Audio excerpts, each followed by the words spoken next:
Garden Mama's here to help you keep on growing.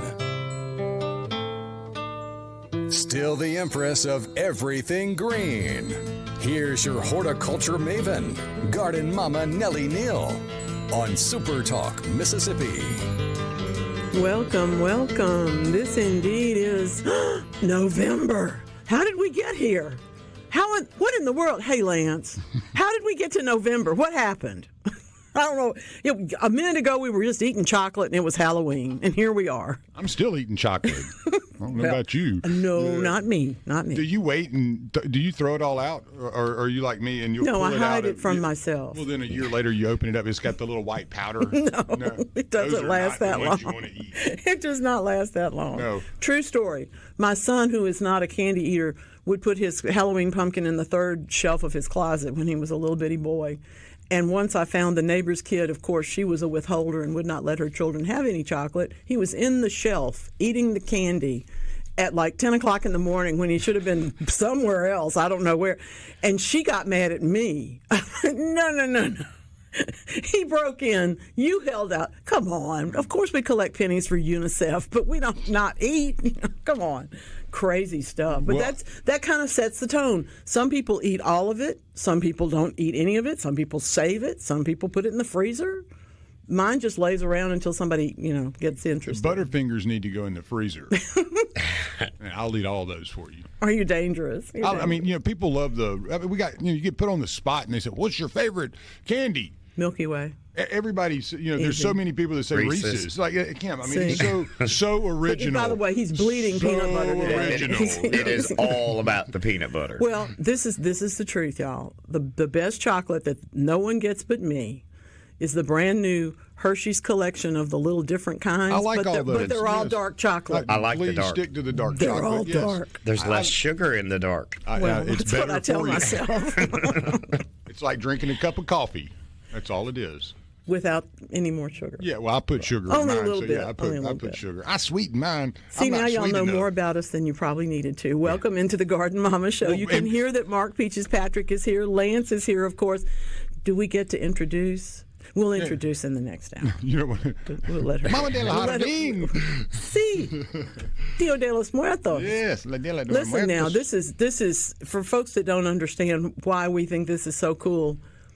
Everybody celebrates people who have passed on. We may think about them. We may pray for them. We may, in the case of my Jewish tradition, we celebrate the yahrzeit the day that they passed. We celebrate all these kinds of things. But on Dia de los Muertos, you can celebrate everybody who died all at one time. And people do go to cemeteries and have picnics and wear chrysanthemum corsages and do all of these kinds of fun things. So why not? There's a celebration here in my town of Jackson this afternoon that I probably won't get to, but I will think about it. So look around your neighborhood and appreciate your Hispanic community and get with them. It's a fun party. It's a fun party. It's a very inclusive holiday. Absolutely. Yeah. Because, we all do cemeteries. Everybody knows somebody that died. So when I was down in Mexico. In Morelia, Michoacan, I found this amazing necklace made out of chicken bones, and it was La Muerta. See. It was, the whole thing was made out of chicken bones and wire. And I was so proud of this thing. And I got in a taxi cab, and I had a couple of other things. And this was back in the time where you didn't just buy everything because you just didn't have money. Today, it seems like we can afford everything. But being in a third world country, hard to get money. I was really budgeting. I was so proud of myself for buying this thing, going, this is going to be a key piece forever and ever. It would be here today, except that I grabbed one bag and I left a little bag in the back of that, and I never could find another one like it ever. And it was all little chicken bones. I mean, it was the most intricate thing made by artisans, and so cool. And I'll see if I can find you one at a truck stop today. Yeah, exactly. Yeah, this was authentic. Okay, authentical. Now listen, y'all. I am now going to jump into something actually practical because Mark and I want to talk about a couple of things this morning. You know that I have the Garden Mama Facebook page. And, in fact, the folks there are not that great at following directions. Well, most of them are, but some of them are not. The only rule when you ask a question or you want to put up something for people to see is that you have to put a photo with it. A few years ago, this thing's been up there for 15 years or something. And a few years ago, I got mad because people kept putting up really loud, obnoxious things. So I took over all of the administration. trust me, it's not what I wanted to do with my spare time. But I love it. Get it. I love it. I do it. And in fact, now there are questions that do not have photos, and they occasionally get answered. Today they're going to get answered. I have a very exciting. I have a very, very good question from a Facebook group member about planting an edible hedge. Now, Mark, you and I know that if we have deer, they're going to eat no matter what the hedge is, but we're talking about food for people. For people. Yes. Yeah, well, that changes things. Yeah, what do you think? I mean, blueberries, but, there's other stuff. Rosemary. Oh, I love that. Great idea, especially because she's in 8B, 9A in terms of her zone, so it's a little bit warmer than central Mississippi where I am, but not a whole lot. Right, and it's probably more arid. And, probably a little bit. And it should grow really fast. I'm really intrigued by goji berries. I am too. Our friend Corinne brought me a bush of those to the tour last spring. Well, she brought it to me last spring, and she got to see it again because it had made berries again, and everybody's very surprised about that. So I'm into that. Natal plum, though, is one that I hadn't thought of. I love that. It's a carissa. It's a beautiful, beautiful plant. It makes pretty fruit. Who doesn't love a plum? Even if you don't eat it, it's pretty. You're right, who doesn't like it? What about the beautyberry? It's a bushy, shrubby I think that would be lovely. I think it might be a little on the hot side in 9A. Yes. But maybe not, I guess if you were building a shady... If it had a shady edible, end to it, it certainly could be on that end of the fence. Absolutely. And that's some of the most delicious stuff ever. Mark, thank you. You're exactly right. Absolutely. You're exactly most beautiful. It gets its name, honestly. Did you enjoy that jelly? Oh, my God. Are you kidding me? He learned how to make biscuits. Yeah. I mean... Because I gave him jelly? Right. You got to have the ingredients. You got to get all of these things right. Well, I have one more to suggest, and that's pineapple guava. I think it's beautiful. Strawberry guava too, really, because they're different, but they're really pretty plants. And I think that's something we haven't considered. I thought about loquat as something, but they're too tall.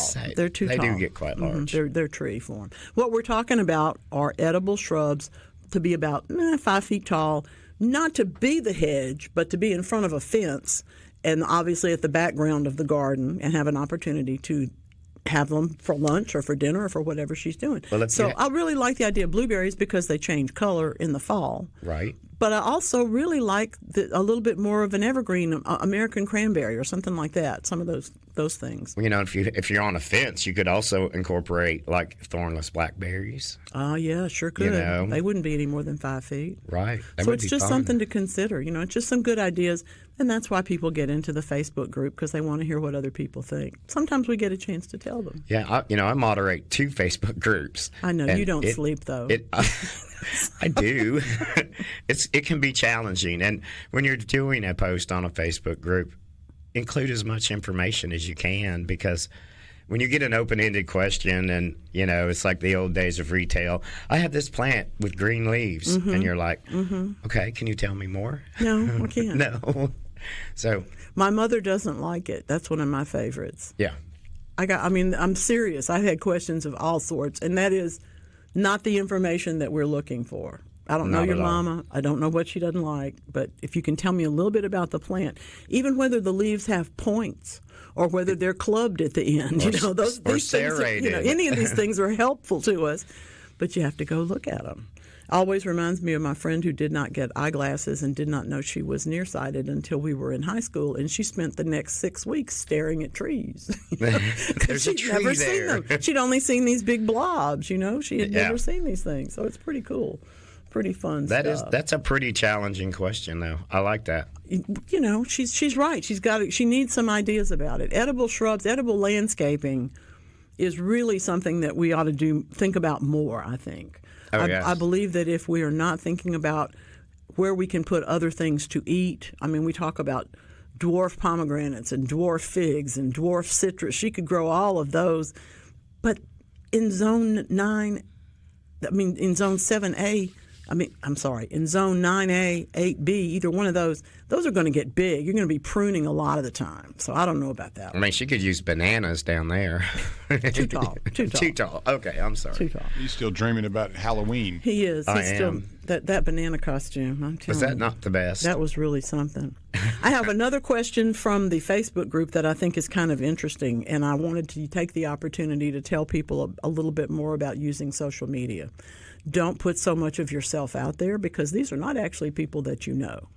What I mean by this is the person posted and said, if anybody's thinning perennials, she sure would like to have some. Well, that's not what you want to say. Okay, if you're looking for a particular plant, maybe somebody can find it for you, but otherwise you're just fishing. You're looking for attention, or you're looking for somebody who might not have your best interest at heart, or maybe you don't have their best interest at heart. You're not going to hook up on the Garden Mama Facebook page. Trust me. We are boring and plant-oriented. So if you want to know those things, find you a group that's dedicated to perennial plants. There's plenty of them, and probably someone there will be a plant sharer. I don't know when seed swaps are either. Yeah. So get in touch with your master gardener friends and see if they're having one this year, and you might be able to get some seeds that you're looking for. But it's very difficult to direct you if you don't tell me what you want, and that's what social media is all about. It's supposed to be about right now, you know. It's not for me to go out and contemplate. Short and factual. Please. Because I can assure you, having done this for years, I have to be real careful when people say, oh, do you want some, XYZ? Sure. I come home and there's a pile. There's a 50-gallon drum, and I'm driving around pondering, giving it away to people. That's what happens. It does happen. So that's the little look at the Facebook page today. I wanted to let you know that I do allow people in. It's no longer completely closed, but you do have to request to be in, and you do have to answer the questions because, well, frankly, that's just the way that works. You got to do that. Chad's in Van Cleve on the text line today. He's Hello, darkness, my old friend. I'm sorry. I'm not going to get into the candy corn discussion, Lance. You guys are going to have that one. I like the candy corn. I like them as earrings. They make attractive necklaces. Hat it's like bands. A peep. It's like a peep. People either love them or hate them, and I love that it aggravates people so much. Have you ever put the peeps in the microwave? I've put peeps. I've done as much as you can do with a peep. They explode. They They're make really a clever. casserole. Yeah. I mean, you can put them over a fire and charcoal. Have you ever seen them char done as a tiramisu, or like instead of the lady fingers? It's really crazy. You got to get creative with a peep. Crazy. They're not meant to be eaten by themselves. I mean, there's just nothing there. One of my favorite peep is a watermelon peep. I've never tasted any of them. This is on the list with Twinkies. Oh, yeah, no, I've never eaten any of these things. I'm sorry. Lance, I'll have to slip one of those in a gourmet dish, and she'll never know.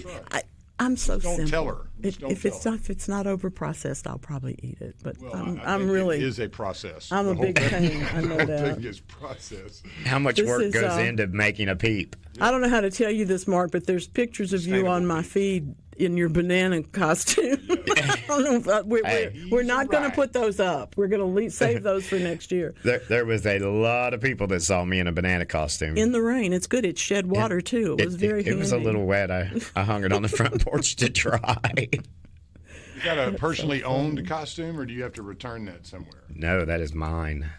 Sadly, you can borrow it. Yeah. I don't know if I could fit in it. Okay, now, y'all, I'm going to give this to you just because it's Trey. Trey, by the way, AI lives at Trey's house. In case y'all wonder. Yeah. You want to know where to find it? Go to Trey's house. Trey in Grenada has sent us candy corn Dr. Pepper. Oh, wow. Now, I'm sorry, y'all. I'm good. Now, he also, of course, sent us pictures from his wildlife camera of all of his deer. And so he's absolutely real. It's a beautiful thing. They are not AI. Those are real deer. I'm pretty sure the candy corn, anyway, it's something. So fun stuff, yes. And tonight is, in fact, fall back into an even darker pit when I get up in the morning. So it is tonight. Yes, it is, sir. I'm so sorry. It's all right. I just don't like change. No, I love change. This is the one that gets you. You get an extra hour. I get confused. I woke up today and I looked at my clock and I blew up. You didn't know what day it was. What is going on here? I thought it was Friday. And, I'm like, I'm running so late. And then I realized I wasn't. So yeah, I'm going to have a little bit more of that tomorrow. But thank goodness. Well, I'm not on the clock tomorrow. Not tomorrow. In the plant world, we love the weather people. We rely on the weather people all the time. We listen to them as often as we can. But I don't know how in good conscience they can say, you're going to gain an hour's sleep. Still only 24. I still haven't figured out how you do that. Still only 24. Yeah. I don't know. Lance. And nobody actually does do the extra sleep. We just wander around and carry on about how complaining, I know, right? And then all the pets all want to be fed on the old schedule. So it takes a month to They get don't them. know. They don't know. They don't wear know. watches. And they really Neither don't do care.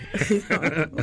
So, anyway. Hey, you'll love this. I got to do my first on-site yesterday at Central Mississippi Correctional Facility, and hung out with quite a few people. But Dirt Dauber, I told him I would give him a little shout out on the air because we may have a few new listeners over there. They do some amazing gardening Yes, they around do. there. It I have is seen the pictures. impressive. I have Absolutely. seen the pictures. First-hand gardens everywhere, flowers everywhere. Dirt Dauber's the specialist out there. That's great. Yeah, he'll tell you I absolutely anything you need to know. But it was a wonderful visit, and I would love to get out there and take some more images and showcase because they have stuff everywhere. And, the last blooms of the jalapenos and Sure, yeah, it's just, sure, all that good stuff. good stuff. I like Good it. stuff. I like it. I noticed that Lance put up a photo of some gentlemen planting some beautiful pansies in Flowood the other day.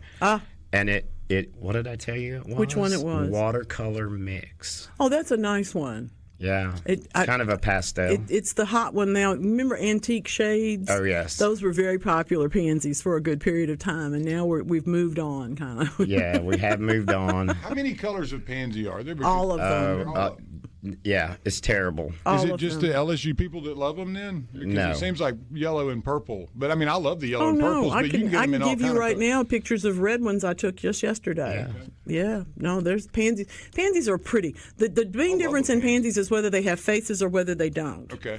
And if they're big flowers, they're still pansies. But if they're little flowers and don't have faces, they're usually violas, which is a parent of the pansy. Nice plant. Yeah, Either way. I love them. And they're edible. They are. They're very edible. Particularly if you shred them up into tiny pieces so no one knows what you're feeding them. Right. Don't put that whole pansy on the salad. People are not going to do that. I like to sugar them. Oh, well, now, see, now we my have mind to is talk getting about blown. violets, y'all. Now we're going to talk about sugaring up some violets. That's another one. Oh, dear, dear, dear. We are so distracted. It's Yes. wonderful. Thank you all for being here. When you look at the photos today, you're going to see Mark's pineapple sage blooming in my yard. Absolutely. Come on over to supertalk.tv. We'll be right back. We appreciate Leon Russell bringing us in here this morning. It's one of those situations where you just can't hear enough Leon Russell. I'm sorry. No. That's the way that is. That's a great song. It is a great song. It is. Hey, y'all. I don't know how to tell you this, but we have a good question from Alvin and Brandon that I have not considered before, but I know the answer to. How long do you need to compost goat barn residue before you can use it in the garden? The answer is going to be a year. But what I want people to understand is the goat barn is not the same as the chicken yard or the horse or any of that other stuff. Horse manure, if you're mucking the stables, which is what this is called, I did not make this word up. There are forks for this, and you take all of it out, and it literally needs to sit for at least a year, and then you put some more on top of it, and you can start digging out from the bottom. But from what I understand, goat goes a little quicker. So unless it's in dense hay, as long as it's in a hay that can decompose along with it, you'd be good in a year, don't you think? I would think so. I'd like to see the goats, y'all. Alvin, send some pictures. Goat pictures, please. That's really We're done with candy corn. Creatures. Candy corn and peanuts? What? I know, right? Now, Paula from Dentville sent us some beautiful pansies, and I did send one also to Lance just to show him that they are not all purple and gold, despite what it's at my house. The three hostas are sitting there with the pansies. They don't go together. They're not in pods. They're all sitting there talking to me. They're all every day I walk by, they go, "Hey, are you going to plant me today?" I haven't. Or we haven't bought the first pansy yet. Well, it's been too warm. It is, luckily, the garden centers are full of them, and it's good time to plant because we've just had a rain. We're going to have another rain next week across most of our area, the folks that listen to us. And indeed, if they're not, you can turn on your sprinkler occasionally. It's okay to do that. I personally believe that people kind of jump the gun on the whole pansy season. Well, it used to be October, and it was cooler, and you wore a jacket to the football game. It's not like that anymore. Yeah, there's not even going to be a burn barrel anywhere for football season this year, it looks like. Not going to happen. Not going to happen. No. So, Ron in Ocean Springs, who is still I have to be really nice because I didn't send him a T-shirt before you gave them all away, Mark. Anyway, we're not blaming Mark. We're just blaming the popularity. Well, I thought I had one set aside for Ron, but I didn't do it, so he gets the first of the next ones. But he says the reason that people detest road construction so much, this is so brilliant, is because the barrels and the traffic cones look too much like candy corn. Thank you. I needed that this morning. Wow, that was pretty good. I needed that this morning. Always up for a good laugh, right? Oh, the morning glory bush is blooming. That's beautiful. Thank you, Corinne. Thank you for showing it to us. Let me get to this one other one. She got that one from Floydine's farm at the Bottle Tree Garden Tour. So that's fun. Today is Deviled Egg Day, and before Mark eats them all, we should talk about deviled eggs for just a moment. Why are they deviled? Well, I'm not sure. Because they're supposed to have spice on them. They're supposed to be paprika'd or something. Well, I put some very fine paprika on them. We always thought it was because they had little faces on them, but it turned out that was whoever was pinching the paprika was doing that. We didn't know. But I did not know they weren't always called deviled eggs. I grew up with people that were very serious churchgoers, and they called them deviled eggs. But apparently there are people that won't say that word, and so therefore they are called pretty eggs or salad eggs, or there's all kinds of crazy names. Do you put capers on yours? No, but I bet it would be good. I mean, that's the traditional thing, and I just have never.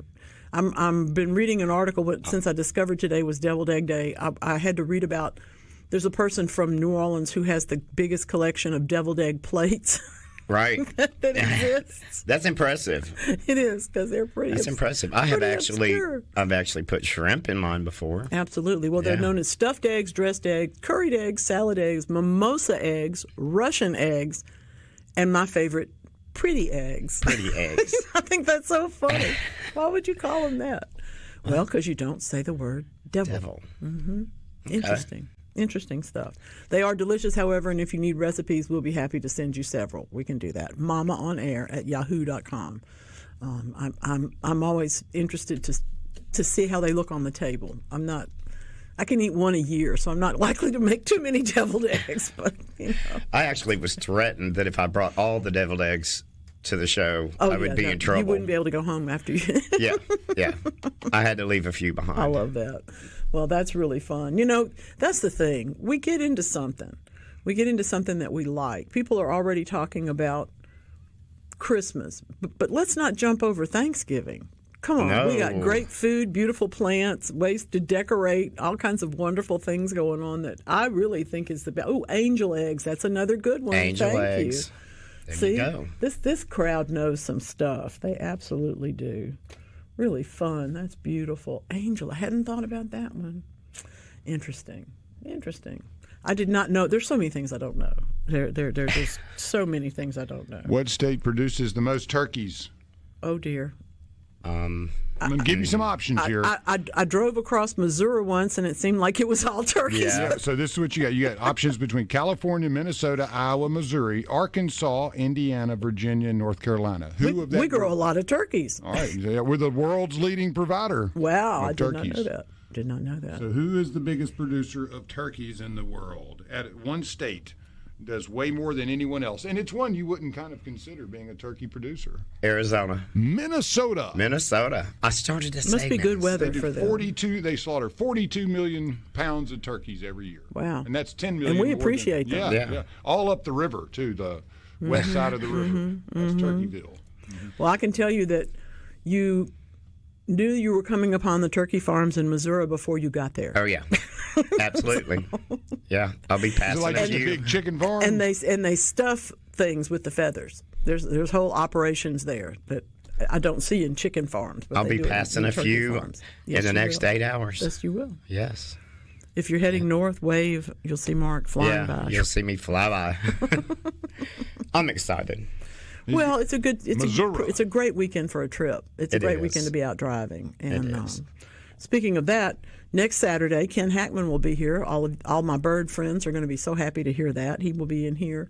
I will be off Mother of the Briding, which I don't get to say. And I'll be off guesting of the briding. That's right. So we'll be putting on the dog, as it were. We have a lot. It should be fun. It's going to be lots of fun. It should be fun.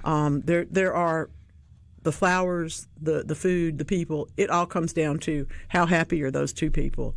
And if they're as happy as they were the last time I saw them, it's all going to be good. You know, you might get to the end of the list, you might not. Doesn't matter. As long as they're happy, it's all good. I'm excited. I am. And I noticed that Lance has put up a photo of my Cassia. Oh, of course he did. Those are so pretty.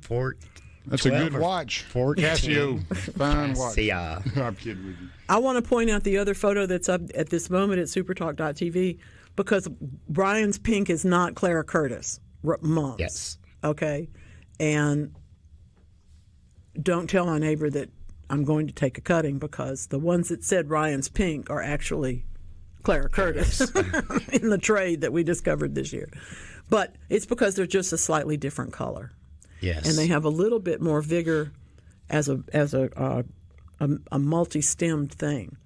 Clara Curtis tends to lay out in the mums, and even when you cut them back, they do not multiply at the base. They will multiply underground, and then they'll send up more stems. Right. But Ryan's pink tends to make a bigger clump as the years go by.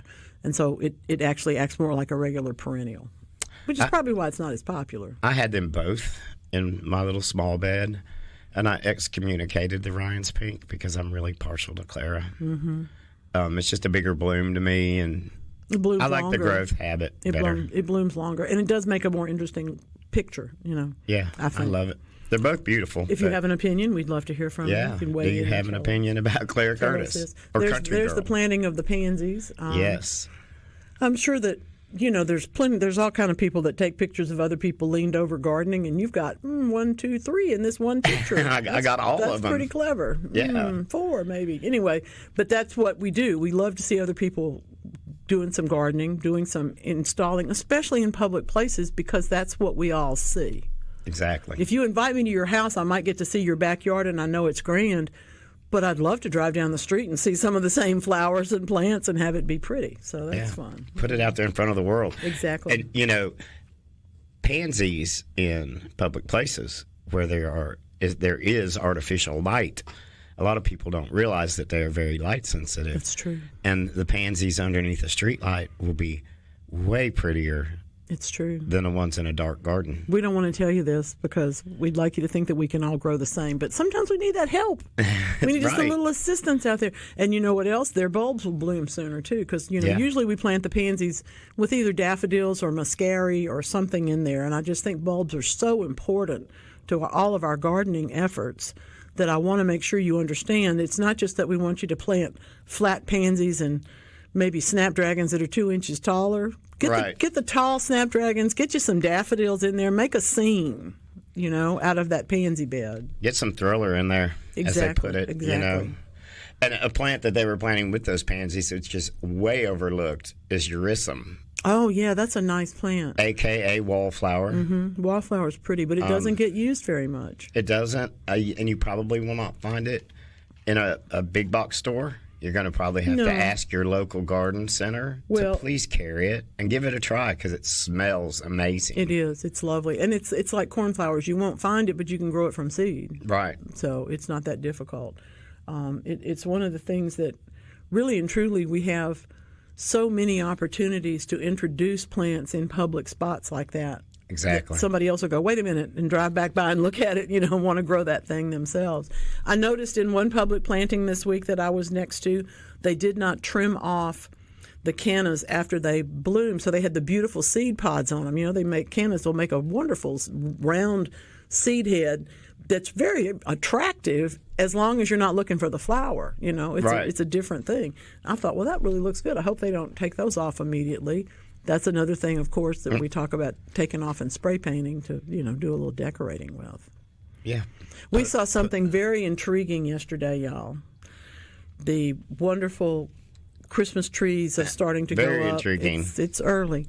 But this one has magnolias as well as fir in terms of its foliage, so that and little pine cones as well as big balls. So it has a real strong southern sense of place.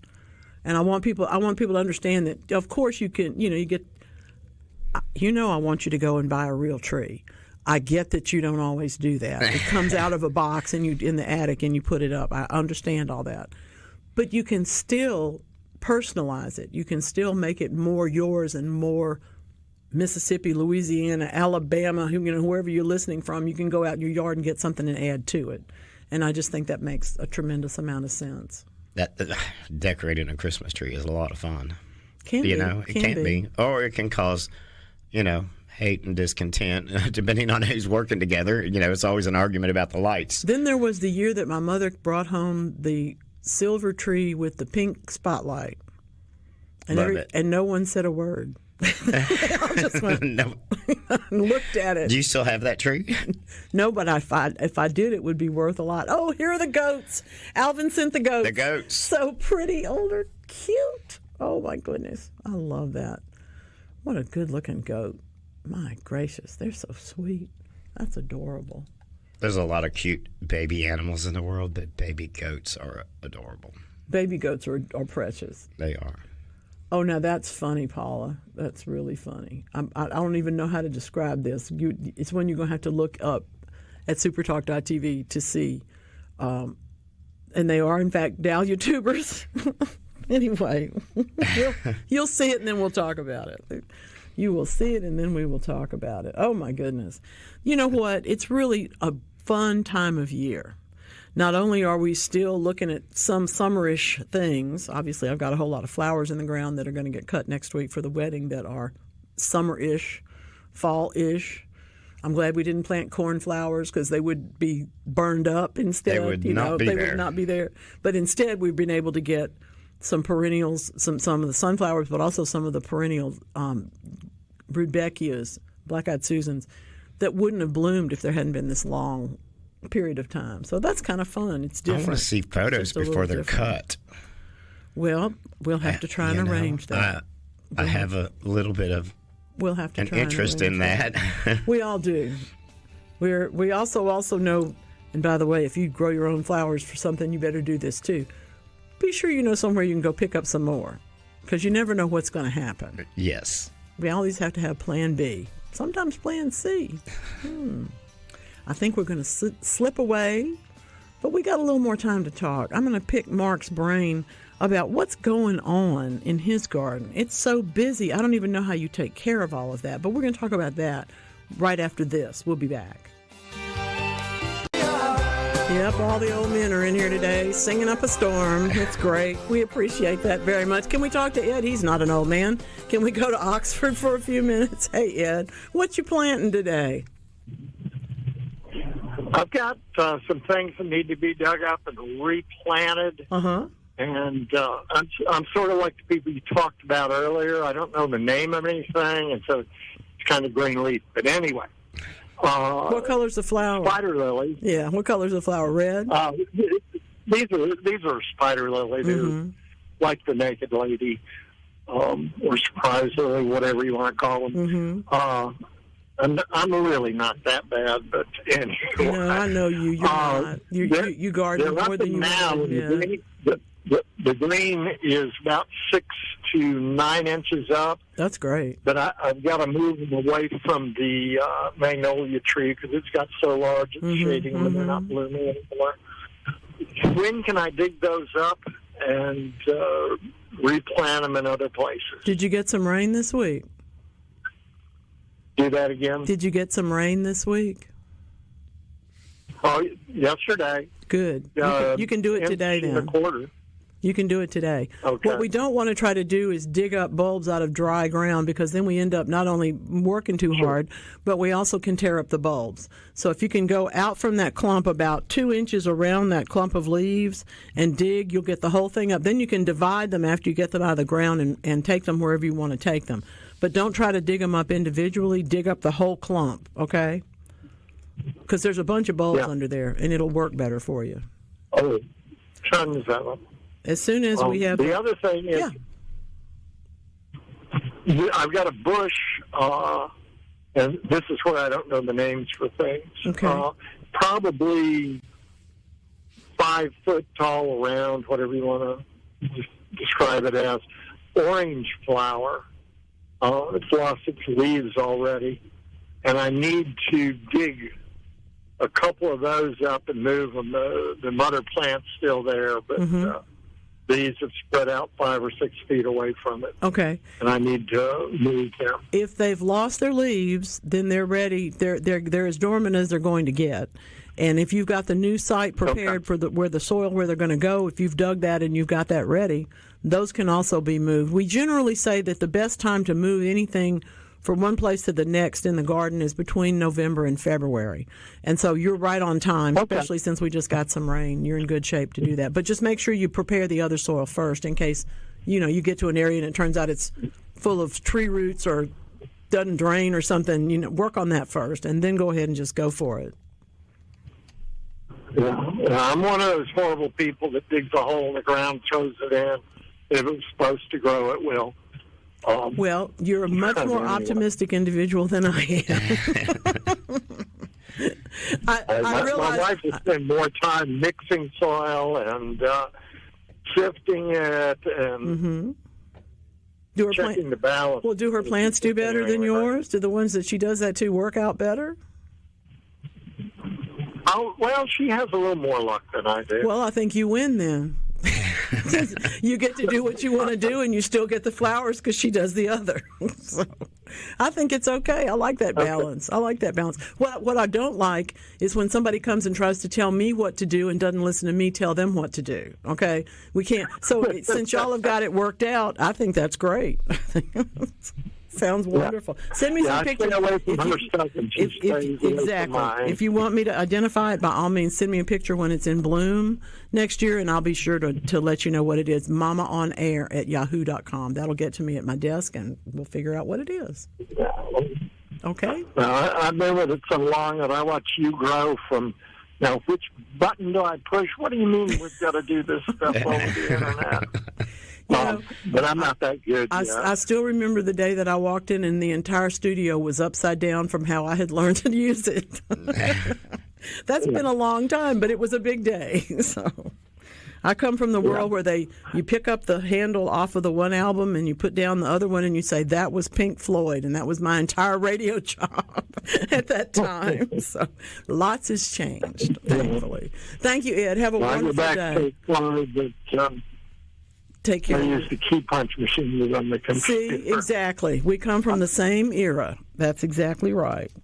Take care of yourself. Give your wife our best, okay? Thank you. Too much fun. That's a great gardener. That's a lot of fun. Too bad he can't convince his wife to dig those bulbs up under a magnolia tree. I know. I'm sorry. We have to have the digger do that. That might be challenging. Pam in Sardis has got this. Here we are. Okay. About 10 years ago, people would call me and say, Nellie, there is no such thing as global warming. And I would say, well, how come it's 5 degrees warmer this year than it ever has been in my life? I've been around a while. I think they're just keeping track of the records and telling us, you can say whatever you want. I don't believe in organic gardening. I don't believe in global warming. You don't have to believe in any of it. It just exists, okay? Pam in Sardis has got monarch butterfly caterpillars on her milkweed right now. Most years by November, the milkweed has already died down. This is not native milkweed. This is annual. This is Asclepias tuberosa. This is the one that is not perennial, okay? And they're beautiful, great big. They're going to hatch and, they're going to make a chrysalis and be butterflies in another 10 days or so. But it's so late. Yeah. They're beautiful. They look great. Things are different now. That's all I can tell you. My hair is gray, too. Things are different. Things do change. Tell me, Mark, what's going to happen? Now, you can't possibly go home. We don't have time to talk about what all you wish you were going to do this week. But where do you start when you have a garden as big as yours or as little as mine? What do you do first? I basically have started cleaning.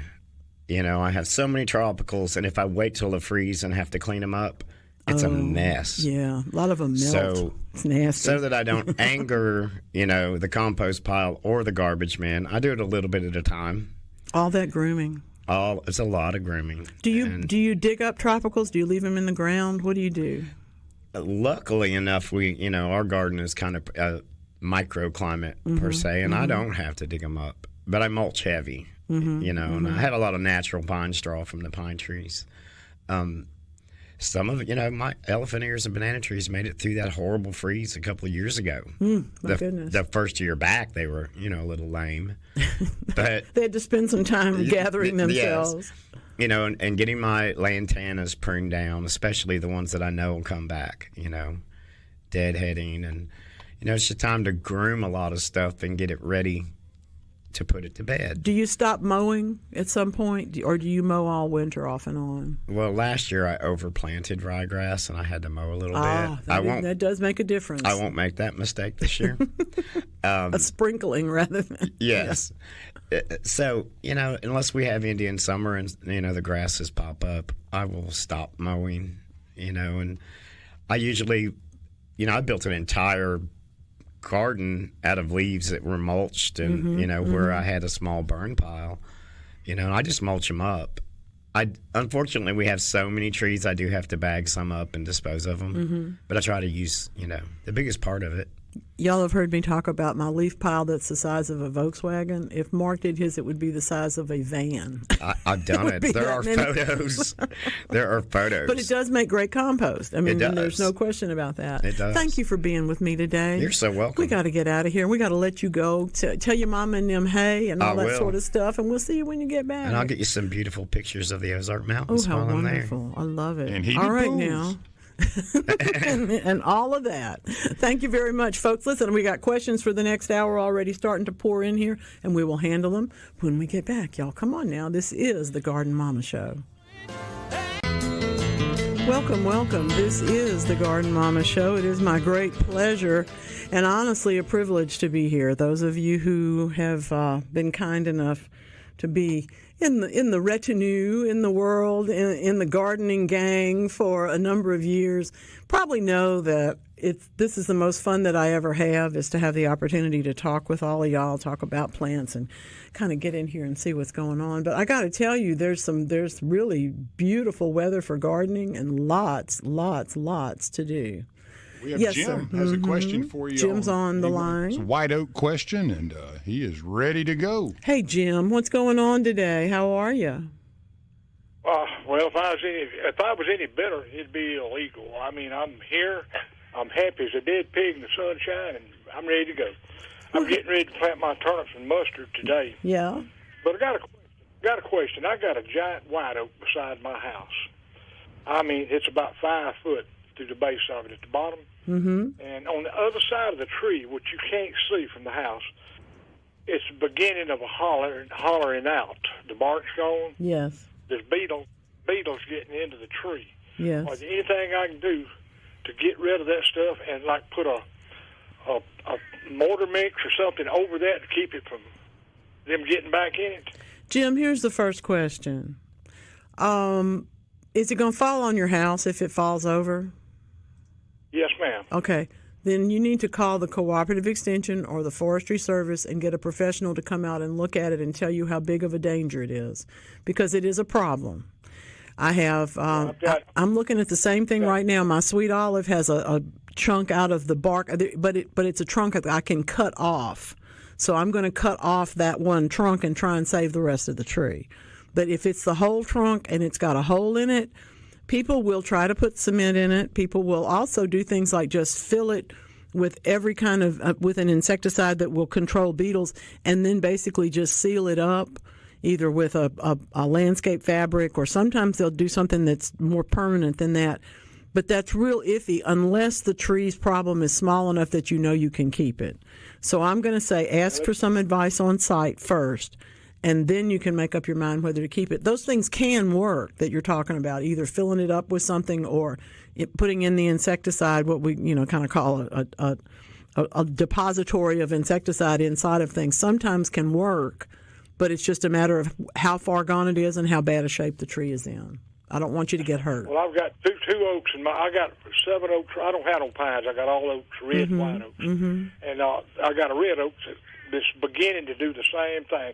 So who do I need to get in touch with? Get someone. Call the Cooperative Extension office in your county and ask them who is, because there'll either be a forester or there'll be an arborist or there'll be somebody on their staff or that they can call to take a look at it.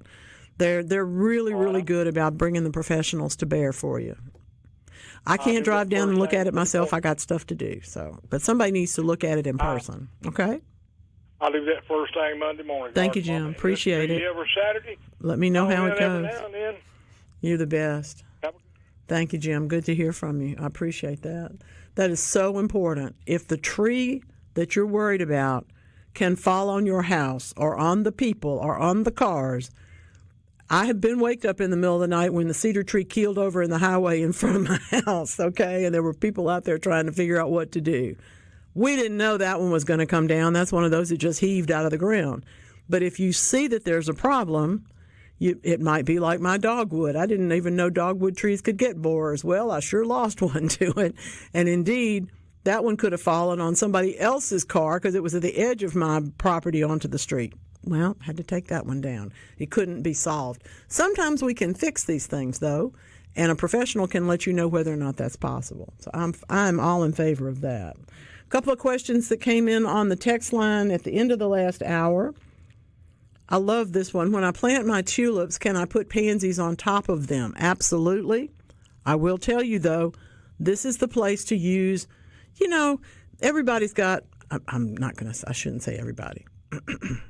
Most of us eat out probably more often than not, and we oftentimes will get food to go and bring it home, and it will have a container of plastic silverware in it. It's not silverware, but, utensils.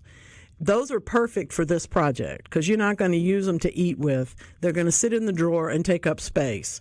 So take them out, put the napkin somewhere else that's in the little container, and take that knife, fork, and spoon and mark right next to where you plant your daffodils. So then you can put your pansies in that are not going to get heaved out of the ground when the daffodil comes up.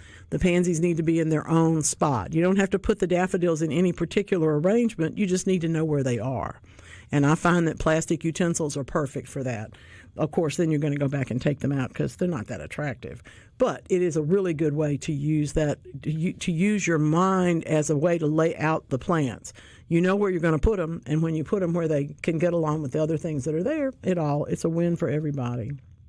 Another good question coming into us from Jackie is about, this is an interesting one. It's a shady place in the garden.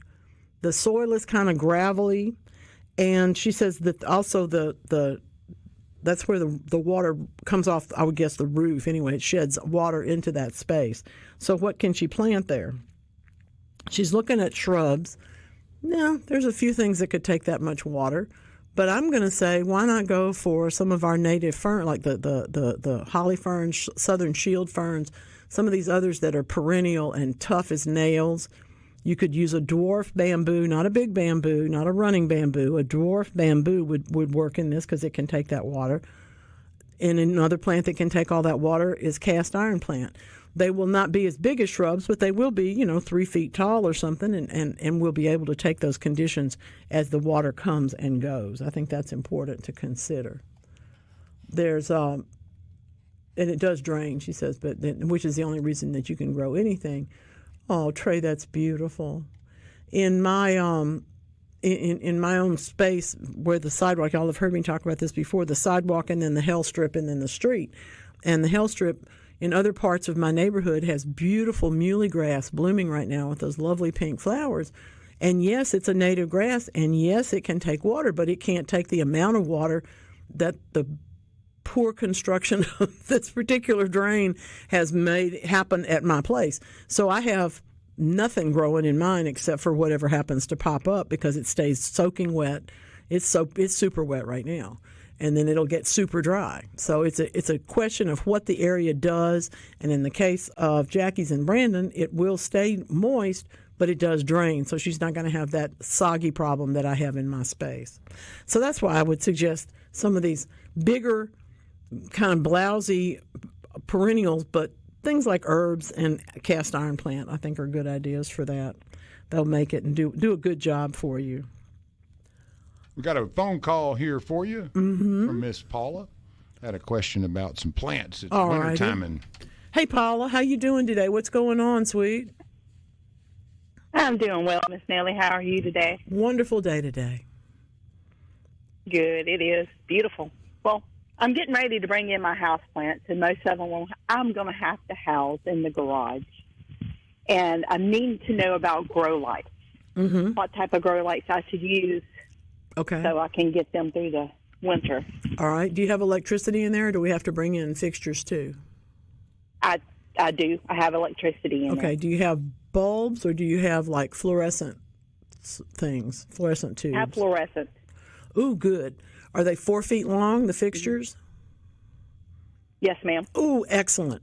The best way to get full spectrum light into that environment is real simple. Excuse me. And you go to the big box store and get one cool white and one daylight bulb. The daylight bulb will be pink, and the other one will be not pink. It'll be, just regular like it looks in any kind of light fixture. But by adding that second bulb to that fixture, you get full spectrum. And that's what you need to grow your plants. About 8 hours a day should be enough to keep anything alive. Okay. Good. As you know, I love my plants. Well, I just went and bought a full spectrum light bulb to add to one of my circumstances that I had not added to. And it threw a weird pattern on my ceiling. So now I've got to figure out something else for that space. So the good news is all you'll get is this really nice hum of light. And it's just a beautiful, beautiful light. You'll want to go sit there and drink your coffee. It's a great full spectrum light. It's good for people and plants. So enjoy it. And I probably will do that with my coffee in the mornings, listening to you on Saturday. It absolutely is a wonderful environment. It won't hurt your skin either. Exactly. All those things. Why? Thank you, ma'am. I do appreciate you. All right, take care of yourself. Now I know that you cook, so I'm saying make deviled eggs today because it is deviled egg day. So. I will. Angel eggs. I'm sorry, angel eggs. Angel eggs. Devil eggs for me. Me too. Yeah, I'm a deviled egg eater. Me too. Thank you much. Yeah, I'm a deviled egg kind of person too. That's fun. Thank you, guys. Thank you, ma'am. Appreciate it. Mike wants to know about the life of zinnia seeds. Boy, that's a tough question. But beautiful morning glories still from his garden today. These are beautiful. Zinnia seeds are not hard to maintain. They're actually harder to harvest, I think. They're because they're real seedy, and you have to sort through the chaff, the part that's not the seeds. Some people don't do that, and then they'll actually at the middle of the winter sometime go shake the bag that they've put the seeds in, and all the rest of it kind of falls off. But sometimes that has a few bugs in it too, so it's not really the best way to do it. If you can possibly let them dry and then bag them up, you'll be better off. I'm not really that much of a fancy person. I don't freeze seeds. I know a lot of people do. I don't even put them in the refrigerator unless it's something that, if I'm trying to grow plum trees or I'm trying to grow something that needs that cold, that stratification, sure, I'll do that. But just for something like zinnia seeds, I'm going to clean them real good, put them into a really paper envelope. I don't even like plastic bags for this because it can be too humid in there. So I put them in a paper envelope, then put those envelopes into either a container that you can sort of seal up but not tightly, or a drawer. And people say, well, how long do they last? A couple of years at that point. If you save seed in the same way that I do, that is to say you buy too much and don't necessarily use all of them, then you may want to give yourself the opportunity to do a little seed testing. And in the case of some zinnias, if they've been around for a while, I'm going to take 5 or 6 seeds because really, zinnias are all going to come up. They might have 1 in 10 that doesn't sprout from a healthy batch of seeds. So I'm going to take 4 or 5 of them, put them into a wet paper towel, roll it over and leave it wet, and then look in a day or two and see, if they've sprouted at all, if they've swelled up even, then you know that they're viable. And that tells you what you got and how to use them. But it never hurts to do that with seed that you have kept. And zinnias are one of those that we do tend to save. I know people that just cut off the whole flower head and throw it in a bag, and they do fine. So, I'm not going to tell you not to do that. But I will tell you that there's some ways to store them that are a little bit better than others, perhaps. And this would be one of them. I have so enjoyed talking with you about this whole business about planting a pollinator garden. I am convinced that most of us garden with pollinators in mind. We just don't necessarily think about it. And if we add to our minds the notion that, well, yeah, we're going to be sure that we're attracting some bees, but also some dragonflies and some wasps. But we're also going to work on things like beetles and butterflies and moths, all of which need different shapes of flowers, and in some cases different sizes to be able to fit well. But when you plant that pollinator garden, don't forget that you're also trying to attract bats and lizards and frogs and salamanders, okay?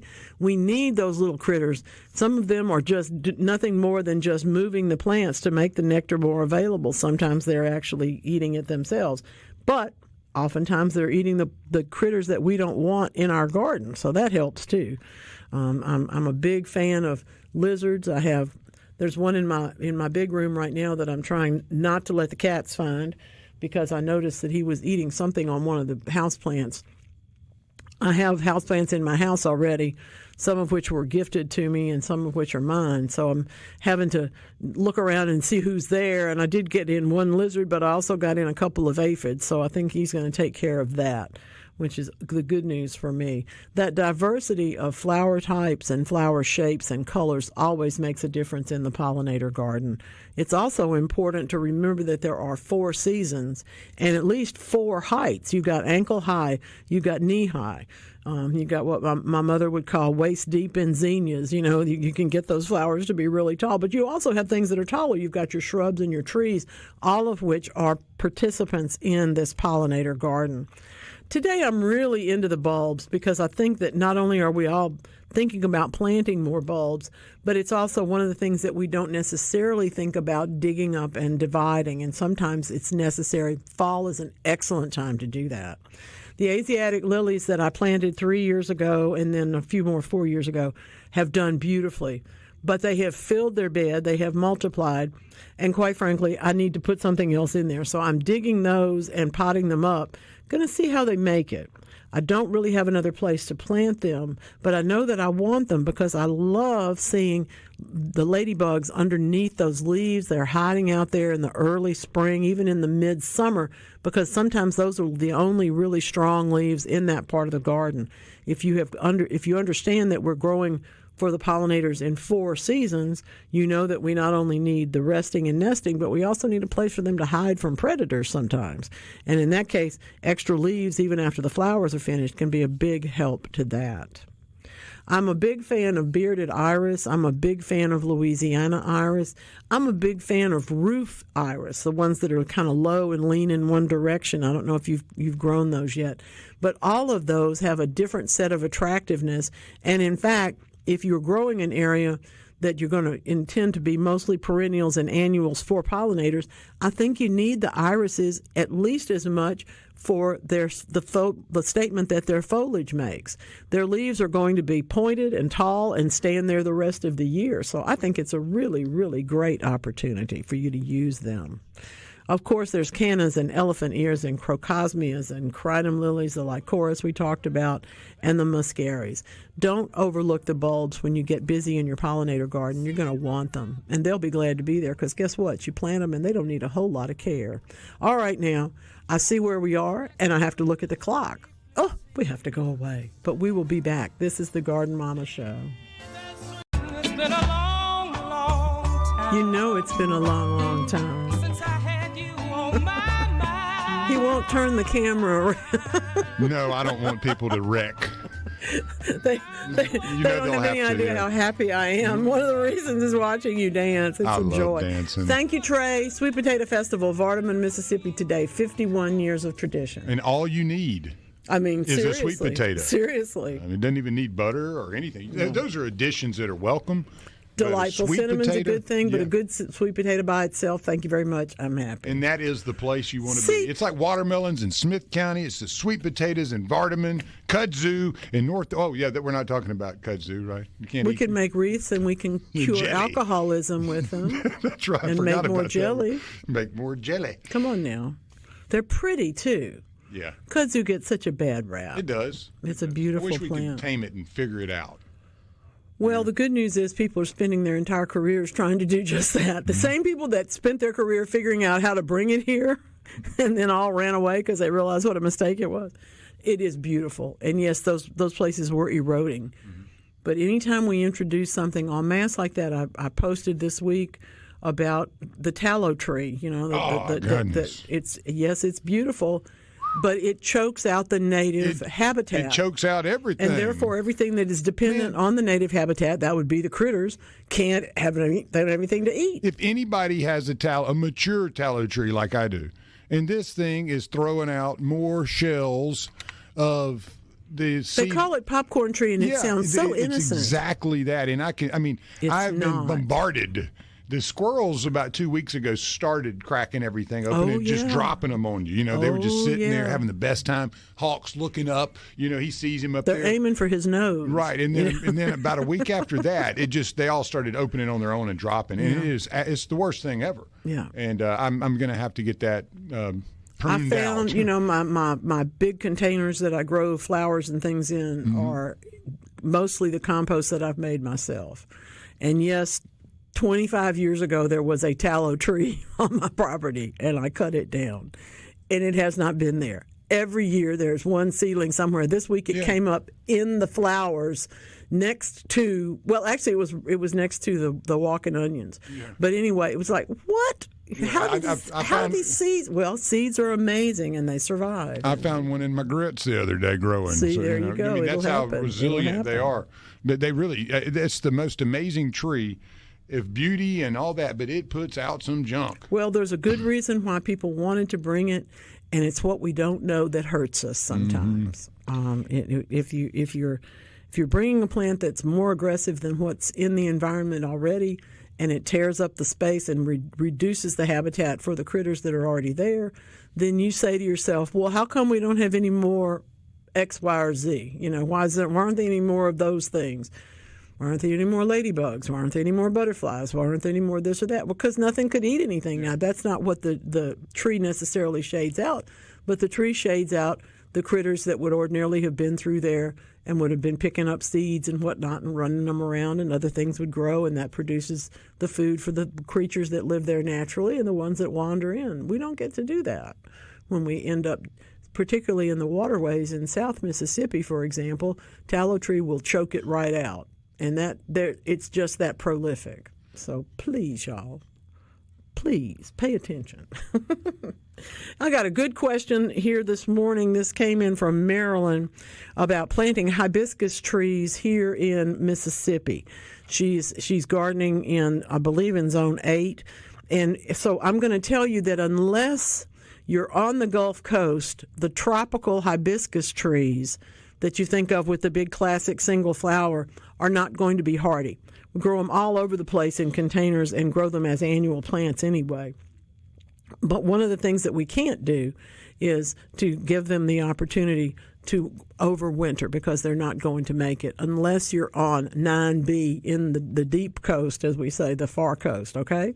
However, the Cajun hibiscus, which is not really a tree but it is a big shrub, gets to be pretty hardy, and it is hardier than the tropical hibiscus. Get those going all the way up around Hattiesburg. Get those up around Baton Rouge. You know, get those up into central, sometimes central Mississippi, depending on the year. If you have a mild year, you still want to cover it up necessarily if you find out the weather's going to be tough. But they are tougher. They're shrubbier. They're not really tree form. Otherwise, the perennial hibiscus are the ones that you want to grow if you are in Zone 8B or north. 8A rather, or north. You're going to want to grow things like Confederate roses, Texas star, even Rose of Sharon or Althea. Those are all in the hibiscus family, but they are not tender plants. They are perennial, woody, going to be there for many, many years. So I appreciate that question. And I also think it's really good for us to understand that there are often many different kinds of plants in any one family. For example, in this case, it's our friends, the hibiscus. So I like that. Let's see now. I've got a long question here that's really interesting, and it's about getting to know the woods, and we're talking about foraging. I'm going to read that whole thing at the break and try and get a little more information out of it to bring to you. Yet identifying trees can be tough. And even when you have the bark and you take a bark and a leaf and you go somewhere, you don't necessarily get the answer you were hoping for. So that's great.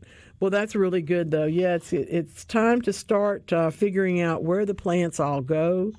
And at my house, because there's a new kitten, that means that all the plants that are particularly precious to me have to be in a room where she is not.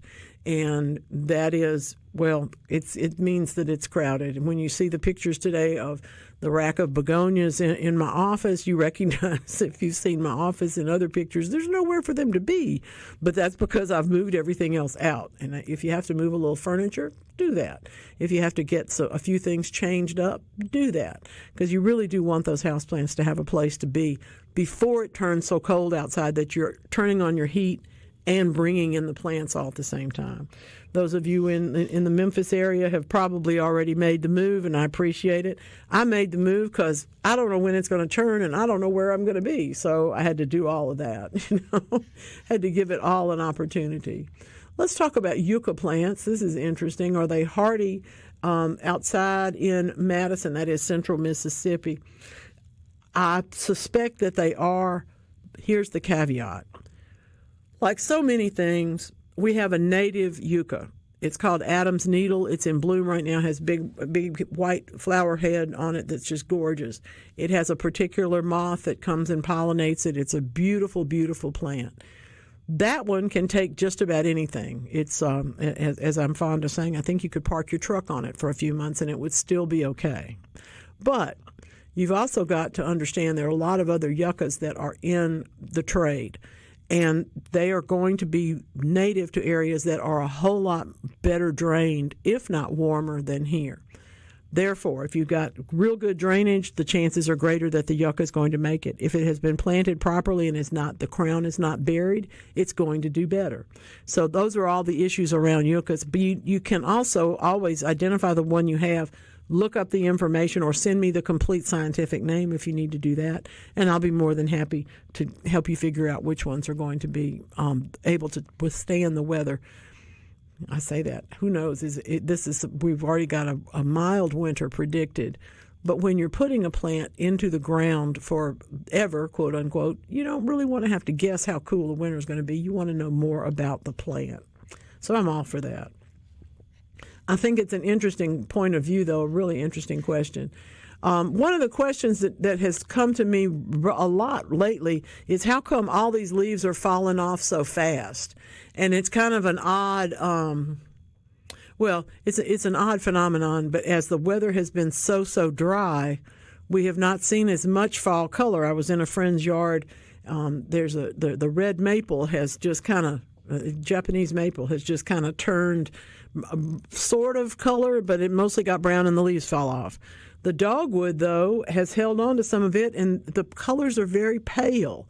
So we were talking about the difference in all of these phenomenon and the way that it works, and sometimes it's just simply a matter of the conditions in that particular week when the plant is motivated to drop its leaves and why it's doing that and how they release different nutrients over the course of time. Well, that doesn't always work. This year it hasn't worked particularly well because we had such a dry period and things went ahead and got dried up.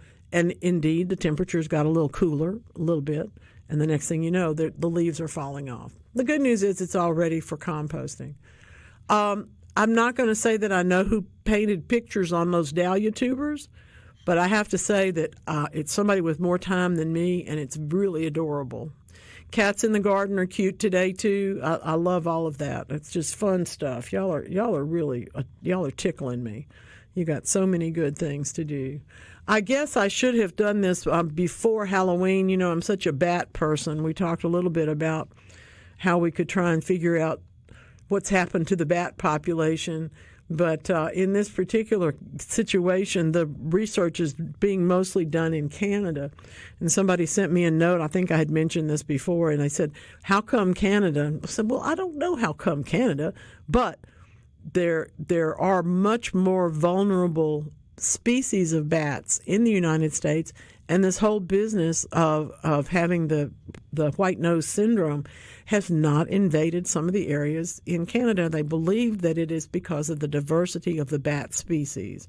So that's what they're working on. It's all about measuring and quantifying the bat wings at this point, and that's really what they're looking at. It was just like, well, are they looking to see if they're dead? That was a good question. They are, but they're more looking to understand how the wings and their health affects how the bat population can keep going and how they actually can make it as times go on. It's tough stuff. I have an update for our folks who have been following, as I have, the I don't know. I hate to even say that it's. We do have some good news in the coral reef department. I realize it's been a very difficult decade. Has Max chimed in on that? Plank? Mr. Plunk? No, but Woods Hole Oceanographic is weighing in this morning. I see these things, I read them, I go and look at the video, and I still can't believe what I'm reading. Did you know that coral reefs sing? Well, of course they do. Everything on Earth sings in one fashion or another. But this particular chorus is purring as the fish feed on the coral, as they go around it looking for their mates or defending their territory. And the whole thing is a cacophony of crackling shrimp and coral purrs. I love this. I listened to like a moment of it. I couldn't distinguish nearly what they were telling me they were hearing. But it's like anything else. If someone tells you that you're listening to the sound of mayonnaise come out of a jar, that's what you're going to think you're hearing. You don't know what you're hearing, but that's, somebody's just going to tell you that. I'll take your word for it. Exactly. I'm going to take their word for it. The sounds of the healthy reef played through the speaker is actually helping the health of the reef that's not as healthy. Is that like when I get in the car and listen to good music and I feel better when I get out of the car? Yes. The whales know what they're singing. It's exactly the same thing. Of course they do. They have scores, they write these things This down. is my favorite composer. Exactly. Sweet Delia over here like this one last year in the ocean, but this year we got to do something else. They'll tell somebody thousands of miles away about it. Exactly. It's important. It's important. The larval corals use the sounds as cues to figure out where they're going to live. And now that we understand this, we can actually amp up the sounds in the healthier reefs and increase their chances of becoming even healthier. I love this. It's called, this is what I'm going to call when I turn the music up loud. This is acoustic enrichment. You think my neighbors will complain? No. If they're smart, they won't, because it's not going to get them anywhere. No, it won't. It won't make any difference. Golf ball coral larvae settled at significantly higher rates when they were exposed to the sounds of the healthy reef during their first 36 hours in the water. So you have to have thought about this. We've gone through this for the decade of people trying to understand how the coral is being affected by warming water and by bleaching, and they're growing more coral. You've seen those fields in Florida. But what do you do? How do you get them to start? Well, it turns out you have to crank up the music. I really like that. The world, it's all vibrations. It's all sound. Oh, now that's interesting. Yeah. There's a whole discussion, and what are the vibes? Why are we talking about the vibes? Mm-hmm. Well, it wasn't the hippies. It didn't come from the hippies, she said, as one who learned it from the hippies. But there's a lot of reasons we think about vibrations, and it's not just crazy. We got a lot of them, and in this case, it's the coral reefs. I think it's just brilliant. I'm also happy to tell you that, we all work about how we're going to eat and what we're going to eat and how much we're going to have. It comes down to 3 neurons, y'all. Surely we can control No, we can't. Oh, dear. Well, we've got snacks to the left of me, snacks to the right of me. We're going to have to go and get something to eat. Stick around. We'll be right back. Whiskey. Made this poor boy wild. It's true. Yeah. When I was a kid. We just have to love Charlie Musselwhite more every minute. What can I tell you? Paul Davis. I love Paul Davis, too. If y'all don't know who this is, you need to pay attention. Charlie Musselwhite is, since we can't go to hear the Squirrel Nut Zippers tonight in Cleveland. A little far off the path. Just a little far for we couldn't quite get there. Get there in time. I tried to get him to get a new tire so we could go, but it just didn't turn out. Oh man, just going to have to hit the YouTube on that. You know it's going to be fun. But anyway, the whole notion of hearing local music where you can hear local music and hearing the best of the locals when they pull in the other folks, oh my goodness, Bob Bruzak, the Blues Fest, all kind of stuff going on. Charlie Musselwhite's the best of the bunch. We appreciate you so much. Thank you for doing this one. We're going to bring in that other tune here pretty soon too. I'll remember where I put it. We'll bring it back. Fun music, really great music. Well, let everybody know what you're going to be up to next week, so we don't have any surprises. There's no surprises. Next week there is no newsletter. There is no me. There is Ken Hackman will be here, and I'll be off Mother of the Briding. I'm very excited. And that is a verb. It is. Mother it of the is. Briding. It's like Garden Mama It's like Garden Mama. That's what we do here on Saturday. That's this is Garden Mama and. We do a whole bunch of horticulturing in here on Saturdays. We do that. It's hard for me to even talk about. I woke up at 2:30 in the morning. I haven't been worried because it's not my wedding. I just do what she tells me. I just do what she tells me, But I woke up at 2:30 the other morning trying to edit what I think I have 2.5 minutes to speak at the rehearsal dinner, and I was editing, in my head. It's like, don't do that. Just do it. Were you using a red pen, or was it like Word where you had the little red underline in your head? In mine, it was an old editing program where you take out chunks and put in other chunks. It was really terrible. It was like I couldn't. Each paragraph was moving around in my head. So, and if you have ever written a paper or anything like that stressed you out, you know what I'm talking about. You just suddenly your brain goes into another loop. And you hear something else that you should have said. But why it waked me up in the middle of the night, I don't know. It's probably just the first sign of stress. Yeah. Well, anxiety. Yeah. Excitement. If I could have gone shoe shopping in my sleep, it probably would have been more productive. In the right place down there to do some shopping. Man. There's nothing like New Orleans area. No time for that. We have to cook. We have things to do. So anyway, that's where I will be. Ken Hackman will be here next week, and I'm very excited about that. Like the Bandit song there. There's some of that. Yeah, there's some of that. Short time to get there. That's it. A lot going on. The good news is that I follow instructions pretty well. So. Well, that's good. That'll keep you on the right side of this equation. I will be smiling. I will be smiling. Now, as far as the arrangement of plants, what is the centerpiece? Have y'all figured out that yet? Are you working toward it? Have we got the big bang?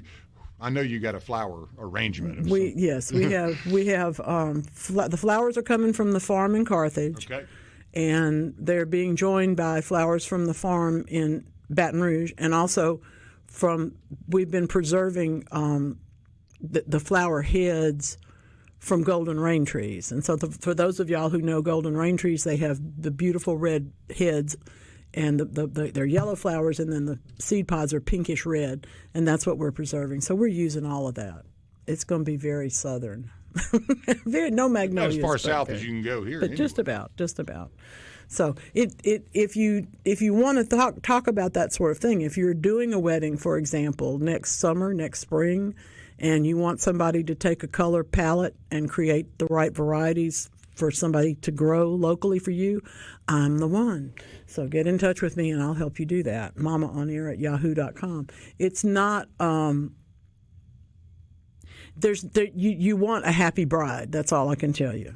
And of course. Flowers are very important. Forever. You want that to go on infinitum. Oh yeah. Oh look, yeah, y'all. In case any of y'all don't know already, the wedding is not the end. The wedding's the beginning. And it doesn't matter if it's taking place, here, there, or anywhere. Just as long as the future is what you're looking at, a wedding is a great thing. All right, I have another one for you before we part ways today, because we have a wonderful intern with us. I was going to wonder if you'd bring in Mississippi State. Well, she's almost done with this schooling thing. She's a graduate here in December. She's a local girl. Her name is Logan Rouse. She's excellent. She's written a ton of articles already. So if you have an opportunity to go out to supertalk.fm, check out Logan's handiwork. But Logan was just telling me that, she really wants to get into gardening. She's young, obviously, about to get out of college, doesn't really know where to start. So as we're going to miss you for a couple weeks here, why don't we tell some folks that how do you start? Where do you start? What do we do here to get the trowel in the ground and start planting things? What's the key? Well, you start with what you love, because you're not going to fool with it if it's not something you love. You might love a fig tree. You might love a houseplant. You might love African violets. You might love tomatoes. But whatever it is that gives you some... That's why when somebody's going to start a vegetable garden, they'll say, how big? And I go, well, if it's only one person, 4 by 8 is plenty of space, but don't grow anything you don't really like. Because if you have all squash, you're not going to want that. But I really think you have to kind of narrow your focus in terms of where you want to start. So it's easier to me to start in containers, because you can mix up a soil that can grow just about anything, and I'm always happy to help you do that. If you've got sunlight, that gives you one set of plants. If you don't have any sunlight, you can put in some alternative light if you're indoors, but otherwise you got to think about shade gardening. Good news is we got lots of plants for that too. A little bit of everything. So you look at your circumstances, you look at what you like, and I'll just be honest and say, then you come to me and say, what should I do? And I'll be more than happy to help you. We talk about basic horticulture and basic growing information. A lot of people understand it and a lot of people don't. But one of the first things that you always have to get is what that plant is and why you want to be spending time on it. And once you get to that, the rest of it will fall into place or be available to you through resources. Well, and here's the other one. Yeah. Plant 3. Plant 3. If you only want one and you're just starting, plant 3. Because it can be a heartbreaker when you lose that one. Exactly. And now, too, in poinsettia or poinsettia season is upon us. How's Paul hanging in there? Paul's fine. Paul's 4.5 feet tall and standing up in my office wishing that I would be, a little bit more of a poinsettia grower. But he outgrew the opportunity to be put into a dark space to bring him on, so he'll be blooming in January sometime. But he's perfectly fine. Ready to go. I don't know if he's going to make it another Christmas year. cactus. We're starting to get the Christmas into that. cactus are beginning to bud. For those of you who don't know, if you're using supplemental light, limit that. Don't give them 24 hours a day of bright light. They really don't need it. And in fact, they won't set as good a strong flower as if you just give them about 8 hours of light. The rest of the time needs to be dark. You know what else I did this weekend? Because I'm not going to be around for about a week. I'm watering everything, but I also went around and put a little bit of slow-release fertilizer in most everything. Not the food, but in the house plants. The yard and garden was looking great last time I was by there. Thank you. It really had. I mean, it's come a long way in a year. It looks even better since it rained yesterday. Oh, golly. Can you? I feel better. Everybody feels better. My skin actually has a little tautness to it now. True. It's true. I've got it in case you missed it. Did you know that we have lifted off the NASA's Europa Clipper is headed toward the ocean moon of Jupiter? I didn't know that. I missed it. Did you miss it? I didn't miss it. It's now we're happening. We can follow it.